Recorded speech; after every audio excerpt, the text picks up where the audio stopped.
নিয়োগ মামলায় এসএসসিকে ভৎসনা করল কলকাতা হাইকোর্ট। বুধবার বিচারপতি দেবাংশু বসাক এবং বিচারপতি মোহাম্মদ সাব্বার রশিদির বিশেষ বেঞ্চের প্রশ্ন, আর কত ভুল করবেন? 2024 সালে এসেও ভুল করছেন। বস্তুত নতুন আরটিআই বা তথ্যের অধিকার আইনের ভিত্তিতে পাওয়া ওএমআর ঘিরে সরগরম ছিল এজলাস। নবম দশমের এক চাকরি প্রার্থীর আরটিআই এর প্রেক্ষিতে এসএসসি জানিয়েছে যে তাদের ডেটাবেসে যে তথ্য আছে সেখান থেকে তথ্য দেওয়া হয়েছে। প্রশ্ন ওঠে, তাহলে এসএসসির কাছে ওএমআর কপি ছিল?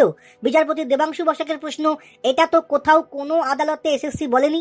এসএসসি জানিয়েছিল সমস্ত নথি এনওয়াইএসএ অর্থাৎ বেসরকারি সংস্থার কাছে রয়েছে। এ নিয়ে প্রশ্ন উঠতেই এসএসসি ব্যাখ্যা দেয় যে আরটিআই এর বয়ানে ভুল রয়েছে।